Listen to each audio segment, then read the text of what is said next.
I apologize. We were talking about Congressperson Delgado's call right now, where there are people asking about broadband updates, so that it was in fact to the topic at hand. We don't have a ton of updates from broadband. We did talk with some folks from Hillsdale who are helping us with working on the mapping question through the FCC. And basically what we have is people looking around census block data wherever we can find it, finding out each block, which providers are in each block, the federal data, because it's showing providers that aren't there, it's showing providers that are there, that shouldn't be there, old providers that no longer exist, providers that have declared bankruptcy. That will help us. That does not give us any money. All that does is show the federal government how bad their mapping is. And that's the same mapping that's being used by the state and that we were stuck with, even though we told them that was not great at the time. I have not seen anything out of our representatives to date on their requests for rural funding that would impact Columbia County directly yet. I know they're all trying, and I appreciate all their efforts. It's very hard to get rural broadband funding to pinpoint small sections of our county where the state program did not adequately address underserved or not served areas. Rural broadband funding is typically attached to a large municipality, a library, a school, along highway, rural farms, and so forth. That said, we will keep our eye on it. The key to filling in most of the gap in Columbia County is continued pressure by the state on spectrum, which we continue to pressure everybody to put pressure on spectrum. To date, we could have hardened a few diamonds and we still haven't gotten any answers out of spectrum, but that's okay. They are responsible for probably filling in 80 to 90% of what's missing in Columbia County through their promised expansion of their broadband services of the 145,000 that they promised the PSC they were going to expand their network by. Again, we do not have any specifics of what, where, and when in Columbia County we will see that. We have heard that they are working on expansions in areas, that they have fulfilled their obligations to update all of their existing machinery and equipment. We hope that as things get slightly back to normal, that spectrum will live up to some of their promises in Columbia County. And at that point, we can probably better pinpoint the remaining gaps and hope that there is some funding either at the state or federal level that would be able to apply to those gaps effectively. So far, I have not seen a federal program that has given us $1.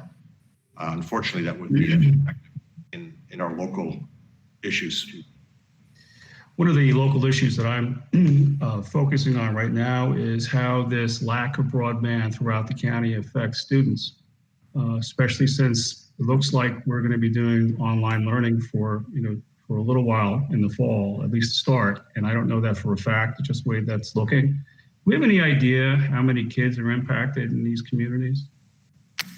I don't think you would. I don't think you would. That's really just a general question. Yeah, remember that the schools always had very good wireless, and they would be able to apply for federal broadband funding. So maybe using the schools as a tool to say they need to service their students at home, maybe some way to get federal funding through the school system. It used to be that the federal funding to the schools or the libraries were to hook up the schools and libraries with better wireless, so people, while they were on campus or at the library, could use the systems. And if you couldn't, you didn't have a computer at your home after school, you could go to the library and thereby satisfy those households that didn't have the proper technology. So there is the potential of expanding the idea of the school systems to address their students at home, saying this is a new COVID era issue on school broadband. But it would be good to talk to the superintendent. And we did talk, and Mike Tucker's here now. We had all the school superintendents in the Economic Development Committee and the Broadband Committee back a few years ago. They didn't have a great interest at the time because they were all dealing with their own state and federal programs to get better wireless and better systems at their schools themselves. They may have a different motivation now if they know that that they need to get remote service to their students. So it's probably worth exploring that. Yeah, I would think, I haven't read the 145 pages of guidelines on reopening the schools, but I bet there's a page or two that deals with that. Something to be, that to look into. Mike, Yes, are you ready? Yes, I'm sorry for the delay. I was somehow only Having a good time? I only had the YouTube link somehow, but thank you, Kelly, for getting me the password here. No problem. Good afternoon. Thank you all very much. I spoke with Chairman Bury, and we discussed the agenda. If we jump down to the financial report, we continue to maintain a very strong balance sheet. We have been taking cash to use to make loans. Our total assets are up by $124,000. Part of that is the fact that we have drawn down another $250,000 in SBA funding. On the liability side, we are running down 81,000 on our total equity, and that's because of we're running net income of negative 61,000. That looks worse than it really is. We have not. We're still maintaining $68,000 of PPP money as a loan, and because we have not yet had it forgiven. Once it's forgiven, it will bring us to even, and we have only had 1/4 of 3 quarters of our 20% county funding contract reduced. So we did do a budget that results in bringing in some new fee revenue from a project that the Hudson IDA is planning to close on or to finance. They haven't gotten to the point of approving it, but it's in the works.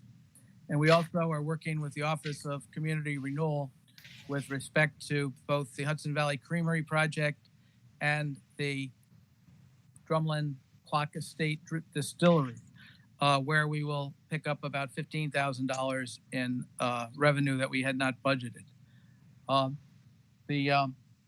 When you look at the additional loans that we've got on the books, we have currently over almost $900,000 in outstanding Columbia economic development loans and $500,000 in SBA loans. We still have about $1.3 million to lend. So we're, again, 50% of the money's on the street and 50% available for loans. When you look at our profit and loss statement, it's a bit overstated because of the fact that we have participated in both the Berkshire Taconic Foundation grant program as well as a grant program with Chatham and Germantown. And if you look at other income, it shows that we're $237,000 of other income over budget. And that is entirely income resulting from this grant program.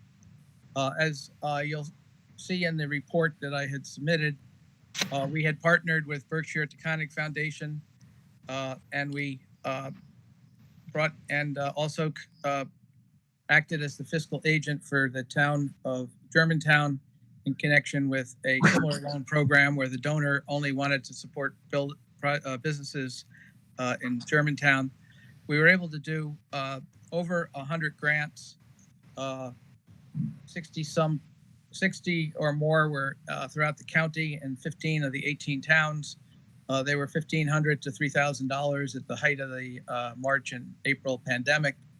And you'll see when you drop down into our expenses, under grant expense, we have $227,000. So that does skew our financials.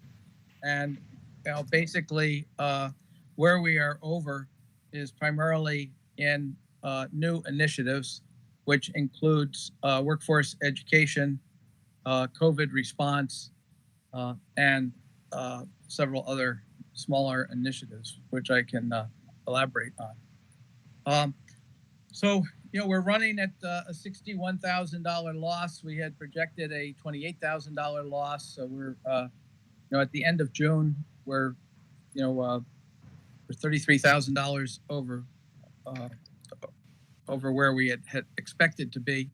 We have done a modified budget based on the reduction in our county contract for 2020. And we are working as directed by the chairman's office at the Board of Supervisors to prepare our budget for 2021. And I spoke with him this morning, and we have some direction as to how we would proceed. And once we have that budget, we will review it with the committee as we have in the past. As you know, we are an independent 501c3, but based on the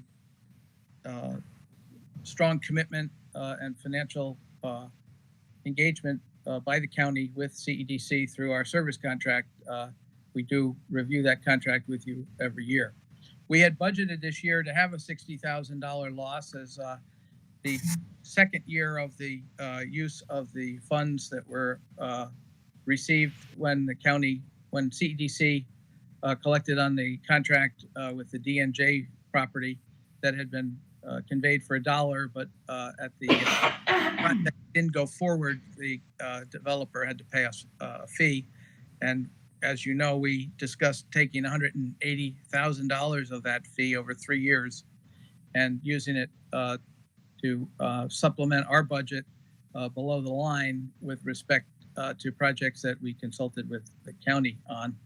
And last year, we didn't use the money because we didn't have projects that we felt were worthwhile to bring to your attention. This year, obviously, a lot of the extra work has been related to the COVID response. Are there any questions on the finances?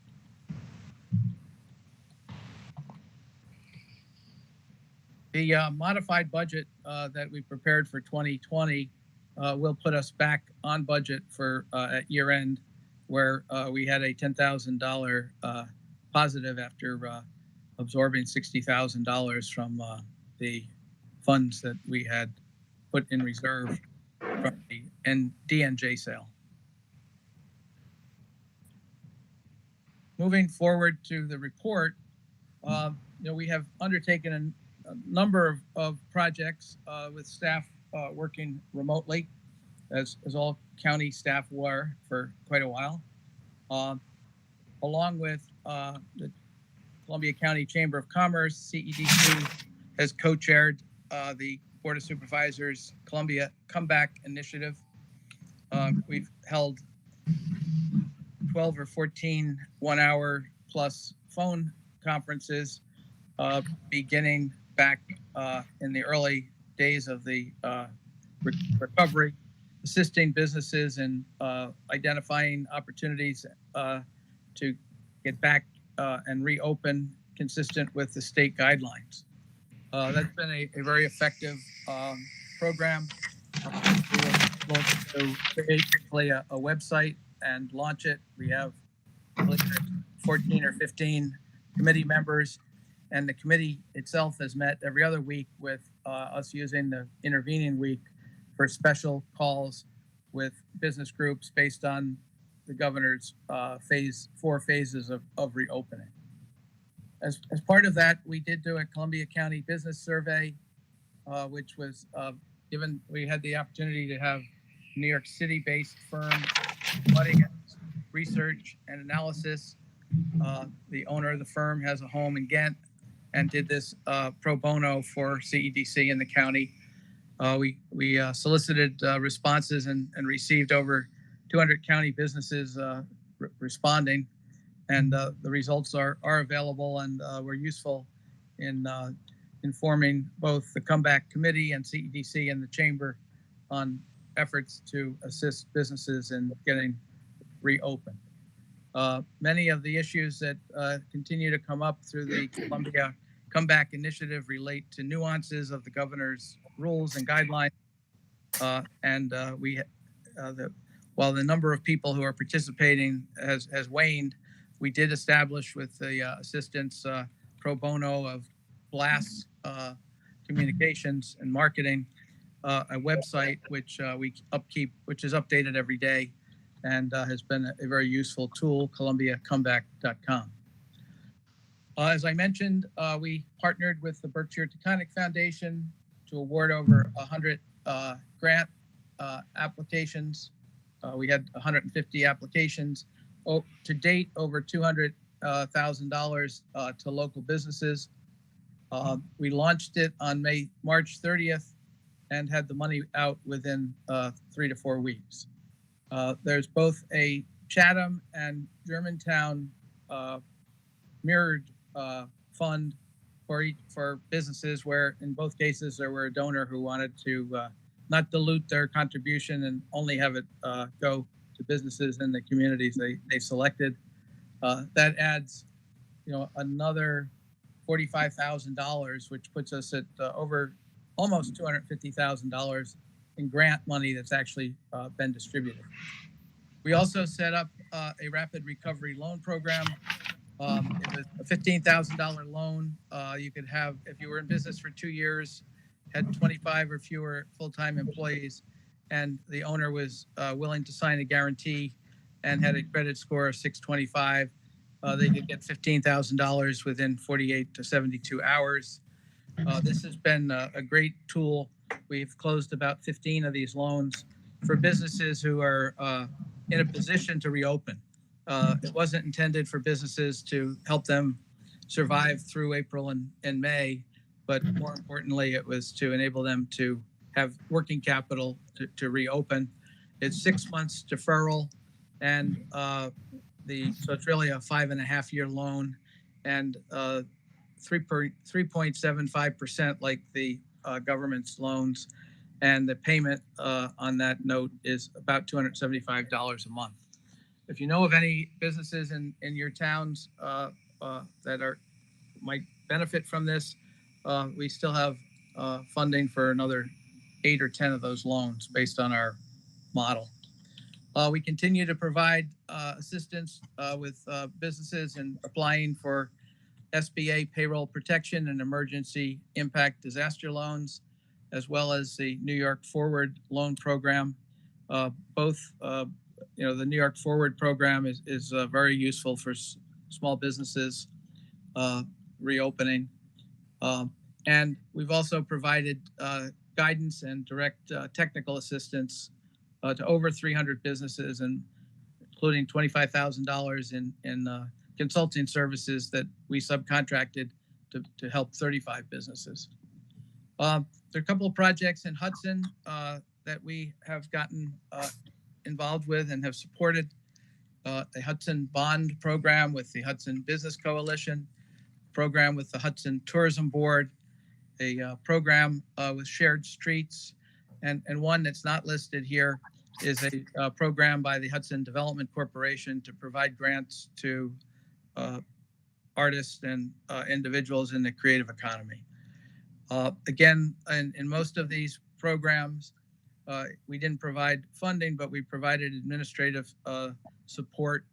We did provide $2,000 in funding to the Shared Street initiative, which was matched by the Spark of Hudson. And we did provide funding for 2 of the grants that the Hudson Development Corporation provided. But again, they were total under $2,500. We've partnered and worked very closely with Ann Cooper at the tourism office and Jeff Hunt at the chamber on the Columbia County Shop Local initiative. There are some yard signs and things that the county tourism office and the chamber weren't asked us to help underwrite, and we are in a regular weekly call with Annie and Jeff on that initiative. We did include in the packet an infograph. We're very grateful not only to the Berkshire Taconic Community Foundation, but also to the Hudson River Bank and Trust Foundation, which contributed $25,000 to this initiative, as well as the other donors that you see on that report. We did break it out as to where the money went, in which towns. And again, we were able to provide grant funding in 15 of the 18 towns, and with about 45% of the money going to businesses in Hudson. We had an independent review panel that awarded these grants, and we didn't have any direct engagement or involvement in the selection process. But it was, there were 6 individuals who, from throughout the county, who participated in the review. It's been difficult, operating remotely. I don't find it that it's as efficient for our business as it might be for others.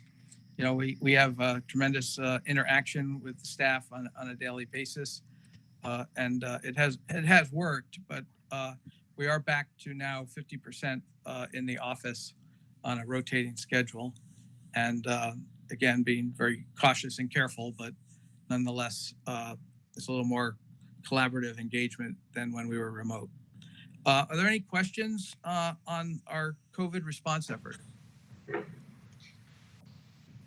Mike, I think you guys have done a terrific job given the very difficult circumstances that you and your staff have been working under. I mean, you've completed a lot of really important initiatives, and you've helped out a lot of businesses and employees as well. So, well, thank you. We're very proud of our efforts. Over $500,000 between the loans that we've granted and the grants that we've administered and initiated. Yeah.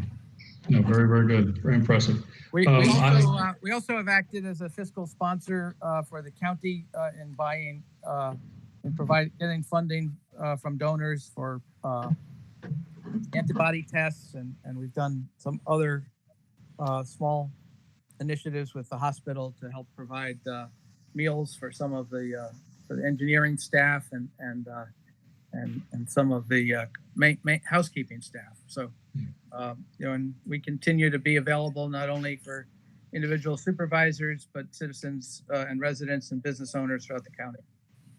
Okay. All right, while we were waiting for you, Mike, Supervisor Riley provided us with an impromptu, at the drop of a hat. He gave us a broadband update. Yes, he's been very helpful in staying on all the email chains with us. Mm-hmm. And I know that, one of the things I saw today in Patterns for Progress was that, a little less than 80% of the school-age children in the county are believed to have internet access. I don't know if that is strictly the lack of connectivity or the inability to afford it, but it's a virtual education article that I can circulate, but it says 73% of the households with might already know have internet subscriptions in Greene and 78 in Columbia. The other 85, 86 in Ulster and Dutchess, 91 in Putnam. But I do think I heard some of the conversation on YouTube from Supervisor Riley and all of you about getting the superintendents involved, and now that they're looking at this remote learning experience. I will say this, I know that the school districts sent home laptops to the students, so they were provided, but if you didn't have the access to the service, that wasn't going to help you. So I'm going to guess that number reflects students that don't have access to broadband. Right. We are working, trying to look forward as well as helping those who are in immediate need. And we have refocused on 3 educational initiatives. One is our Leadership Institute, which we've run several years in the past, but we're going to run remotely this year. It's in partnership with the college, and this year we're going to expand it to the partnership with Greene County Economic Development and the 6 districts there. The Greene County will pick up half the cost of the program. We also had planned to do what was called a career jam, which was basically set up like a trade show where 50 or 60 county businesses would come together at the college in the auditorium or gymnasium, and students would go 8th and 9th graders would go around and learn about what those companies do. And each company was expected to have some type of experiential experience for the students to better understand the type of business they were visiting. We are moving forward with that and attempting to do that virtual as well. I saw where both the Times Union is running a virtual job fair, which we're monitoring to see how they do it, so we can copy some of those features for this. And I also saw where Saratoga County Fair is actually trying to do a virtual county fair, but that'll be interesting to see how that's adaptable. The other component of the educational program is working with arts and cultural organizations in the county, as well as with Questar 3 and the school districts, to see how we might be able to have the cultural institutions provide content for art enrichment and awareness as part of the remote curriculum and to assist teachers. So, we are trying not only to get the immediate needs of businesses who are reopening, and as you all know, some are really, really struggling, and we're focused on that, but we're also looking ahead to continue our workforce and education. Chairman Bury, we should reach out to the school superintendents to see if there's any possibility of using any of the campus space during a hybrid program or a digital program for those students who clearly can demonstrate they don't have access to broadband. The issue, of course, would be that parents who need child support or child care may not think that broadband only is a good enough reason to be able to drop your child at school. All of the town halls probably have wireless remote access in parking lots and in town hall rooms. Again, we can't provide 9 to 3 Monday through Friday supervision for children to be able to use those. Maybe libraries would be a partial solution, but it would be not easy to demonstrate who has that definite need, and that I would say probably 15 or 20% in how we address that. I think the school superintendents would be the best source to start addressing it. I agree, Supervisor Riley. They're all following the same 145-page long guideline for reopening the schools. I'll reach out tomorrow here in Germantown to see what I have the plan, but I know that they're meeting in 5 different teams down there, well, virtually, and I'll talk to them about that, and then we'll open it up. We're happy to assist in that effort. We have regular contact with the 6 superintendents, as well as with Dr. Cruz at Questar, along with Jim Church, their business development person. I know we did have a special call as part of Columbia Comeback with the librarians in the county.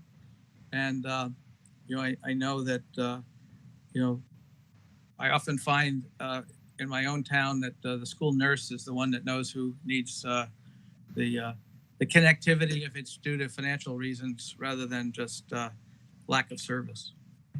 Mike, do you want to, let's get together tomorrow and put something together to send out to the superintendents, okay? Yeah, and I was thinking we can tie it off that pattern for progress. Look, they say that we have 78% or don't have it. How can we help you? Sounds good.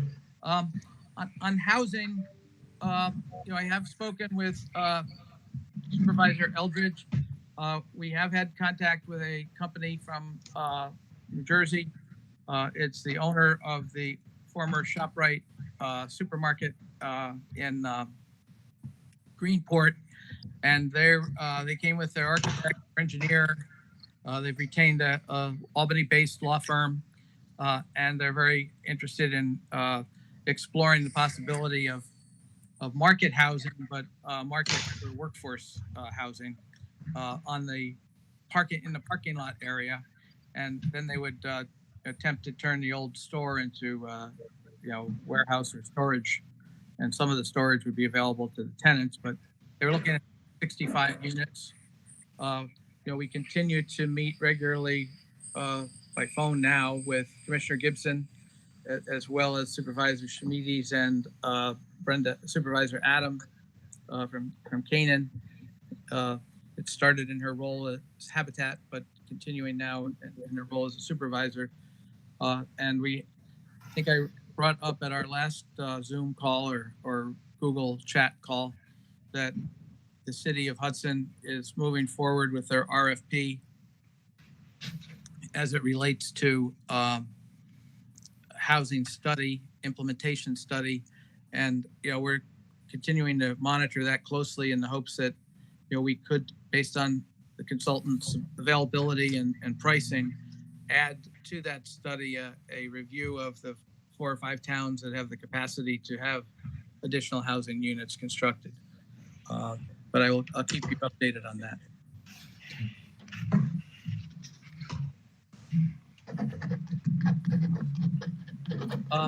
Finally, we did have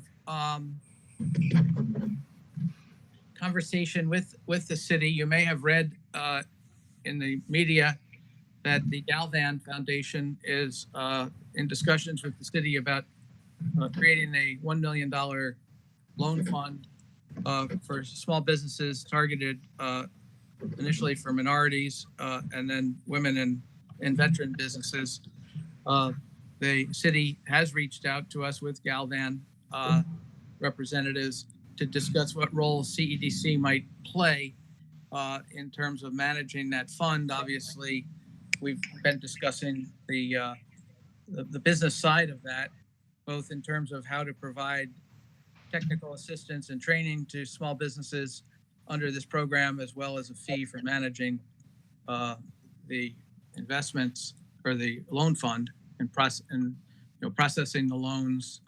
And we have to bring this to our own board next Tuesday, but it is out there, and I wouldn't want any of the supervisors on this committee not to be aware that the discussions are going on. We're not sure how it would work out, but right now we have a $2.5 million loan portfolio. Half of it is SBA, half of it is former defederalized community block grant money. But to add another $1 million to that portfolio would give us some economies of scale and also provide us with additional revenue while we work with the county fully understanding the likely need that next year you'll in the budget, not knowing if there'll be federal funds for municipalities to reduce our contract. So I spoke with Chairman Morrell and this morning. I spoke with Supervisor Bury last week, but we are exploring ways to ensure that we can remain at full staff and effective.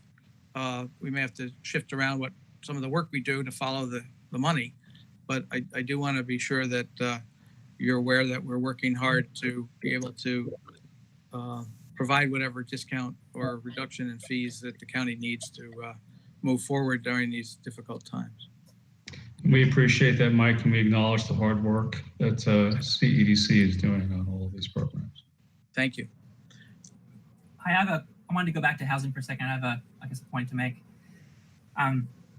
So first up, Mike and CEDC, thanks for all the hard work you've been doing during COVID. It's certainly really important. And as you mentioned with the housing RFP, it's a real direct link to the housing study that the county has done, identifying that we need more housing. We met and sort of figured out that there's all these opportunities to develop, but we really need to sort of hire a professional to figure out where that development goes in. And then running parallel to that, the county offers, some services for people who are sort of facing housing problems. DSS offers funding. We have Bill Fisher doing, the fair housing consulting, and we have a number of nonprofits to provide service. But my sense is that they're not really talking to each other that well and or communicating to the public that coherently. There's no single place where you can find all the housing services. So if an individual needs help, they kind of go through this weird maze where they can call DSS. DSS provides a certain portion, but maybe Catholic Charities provides a separate portion, and they can kind of get sent around to all these different agencies to provide a slightly different service. And I'm not exactly sure how to solve this, but I think it's a real gap in how we're providing services for people who need housing support. And I think at the same time, now we have this separate program to try to build more housing. And I sort of wanted to flag that as a problem. And I think we need a more comprehensive way that we're addressing housing issues. Thank you, Supervisor Farides, for that, because you really just rang a bell for me. Do we have an idea how many housing units we need to create within the next year or so? Is there a working number? That would be my first question. And then my next question would be, how could we possibly get all of that information about what these different agencies provide pulled together in one location and then get it into a place where people can access it? For DSS, you get this. For fair housing, you get this. And all these different places. There's got to be a way for us to pull it all together. I guess I'm asking, who could we look to help us pull that together? On the second point, ideally, there's some staff person I think would do it. I'm not sure if that's somebody who works in DSS or maybe in one of the nonprofit agencies, but it seems like everyone's sort of just advertising their own programs. And ideally there's a staff person who I think would take that on and be like, this is part of our job is that we aggregate all this stuff together. Okay. That was my explanation. I think if I could add something, Rick Scalera, if we could do a survey of supervisors throughout the county and ask them if their village or town is even amenable to having housing built in their community, and what infrastructure do they have to support that? That would be key. There's no sense going around it if you go to a community that says, no, thank you, we're fine like we are right now. Plus, we don't have the water or the sewage to be able to even take on more housing. That's a very good point, Supervisor Scalera. I may have misunderstood. I thought we were talking about Hudson specifically, but maybe we can run the two tracks. We could do the survey of all the supervisors and still, dig down a little bit more what's necessary in Hudson. How do we pull all? Because I think you're going to need all that information, the aggregate of all the information that's available for everybody in Columbia County. But then, also need to figure out how many housing units do we need in Hudson that we don't have now. Good luck on getting that answer. I know I have not heard an answer yet, so I guess we're not going to get an easy one. Well, I think on the number of units I think there's the housing survey, the housing study that the county did, and then I think CEDC also created some market research studies. I guess imply that there's certainly a pretty large need, like hundreds of units. I know that when the Mental Health Association built that property in Greenport, I think that's 70 or 80 units, and it filled up quite fast. And so the sense was that one could have 2 or 3 more of those. That's what I've sort of heard from Bob Gibson and from MHA, is that if there could be 2 or 3 more of those 80 unit buildings, and they would probably, the need is probably there. Okay. So that's one. Well, it gives us an idea. It gives us an idea of what we need to work toward. And the housing study also flagged homeownership as a desire too, which I think has not been addressed yet. Sort of this like lower scale, being able to purchase homes, and then also the sort of emergency transitional housing that we need for our population without homes as well. So that's the affordable housing rental units is like one piece of these different demographic housing that we need. Right. So, Mike, let me just ask you a question. Is there going to be a study that's going to give you an idea of these communities that actually have the infrastructure to support all these additional housing units? I can't. Hudson can. I can. What other, Chatham maybe, or some other. Well, you get out in the remote areas there where you have to drill wells and do septics. You're not going to put those kind of housing units throughout the county. Right. So you Can I got to. Go ahead. I'm sorry. I'm sorry. Can I ask a question? And I apologize again for my ignorance being new to this. When we're talking about housing like this, and we're talking about a rural community like New Lebanon that's 45 minutes away from Hudson, you know, one thing that the residents in my town face pretty consistently is a lack of access to services. So, you know, we pay just as much in county taxes as everybody else, but we don't have the access to the public transportation. We don't have the access to some of these things. So when we're talking about housing, is this something that the county would be investing in, or the city of Hudson, or some combination? And how do we ensure that residents in rural communities that maybe, like Supervisor Scalera was saying, we don't have public septic or water, so you might not want to come and build a housing unit in New Lebanon, but how are we ensuring that the residents of New Lebanon or other communities far away from Hudson are having access to these services that we're paying for? I'd like to have that be part of the conversation as well. Supervisor Hoteling, thank you for that point. My understanding of this type of a program where you're going to have housing, a lot of housing that's going to be built, affordable housing, it would have to be done with either state money or federal money. I don't see it being done with county money or town money. And I think that the whole point of asking the towns is there a spot or are there places in your town that could sustain this type of thing? Do you have sewage? Do you have running water? Do you have the electricity set up? Do you have the road set up? That sort of thing. And I think it's going to be done by private individuals, with money from foundations and what have you, maybe some money from the state, again, with the feds, because you can't the county doesn't have the money to build a 100-unit affordable housing complex in Right. Germantown or New Lebanon. Right. You know what I mean? It's Well, a matter of, do you have the space for it? And what kind of infrastructure do you have to support it? Right. And in New Lebanon, I mean, we actually have quite a few spots where, you know, there's not public water and septic, but there's these existing abandoned buildings that are probably pretty soon going to go into foreclosure, so the county could turn around. But we have a big need for senior housing, which I think is right in line with affordable housing. So I would like to be included in the conversation, or like Mr. Scalera said, a survey of sorts, because if a town like New Lebanon could say, hey, here's a prime location, you know, let's get the location for free, and there's, you know, grant money available or whatnot for either senior and or affordable housing, I think that would be a great conversation to start. I agree. And maybe we could include CEDC in getting that information, because Mike and his staff are fielding calls on a regular basis about, are there properties available? And unless they know, it's going to be hard for them to say, okay, yeah, there's a couple of properties in New Lebanon that are available. Right. Okay. Mike, are you fielding calls for properties available to build affordable housing? Unmute yourself, Mike. How's this? Okay.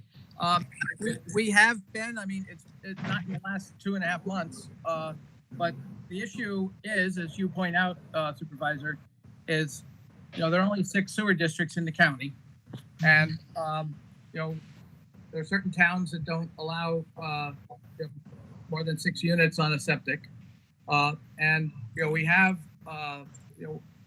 looked at the towns that have the sewer districts. I think that, you know, there's some discussion as to what available housing opportunities will come out of the county sewer line upgrade and going up Route 66 to the Commerce Park. We did speak with the supervisor in New Lebanon and one of her town board members about working on what it takes to put in a sewer system and what funding might be available either through the USDA or the Economic Development Agency's rural infrastructure funds, as well as the Environmental Facilities Corporation. And so, you know, I have a list that I put together. We went out and working with Suzette in the Real Property Tax Office of you know, all multifamily housing units in the county by town. You know, my thought initially was go out to Copake as an example and find someone who has a 6-unit successful multi-building apartment and see if they want to build 4 more next to it or 6 more next to it. And, but that's not, that's not going to solve all of the problems. But as we continue to focus in on what infrastructure we have that will currently support it, and what infrastructure can be developed or expanded on to, but with the housing, as you know from your days as mayor, Supervisor Scalera, there are countless businesses out there who do nothing but follow the money from state and federal housing funds. And, it's hard to get them here because of the ability to do 100 units or 200 units in a larger metropolitan area than doing 75 units here. But they are out there, and we have had discussions with them. Why don't I do this? Why don't I take the housing study and get the executive summary, provide the link to the full study for those of you who might want to dig down into it, and then review with Supervisor Bury an email that we would send to each of you, as well as the members of, who are supervisors who aren't on this committee, and do a brief survey as to, what they think the housing needs are and how we might help them address them. That's a good idea. Thank you, Mike. Recognizing the limitations of the infrastructure.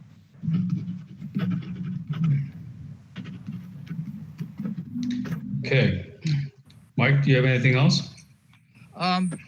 So I go back to, I don't think there was anything else on the agenda. Okay. So So we have new business? Do we have any new business then? I think we just gave our own new business, right? Yeah. Yeah. I think we did that. Well, I think the housing thing is what we've been talking about before COVID was workforce and housing being our top priorities beyond broadband. And give up on broadband, but the critical areas that you had asked us to focus on. All right, then. Does any supervisor have anything that they would like to bring up?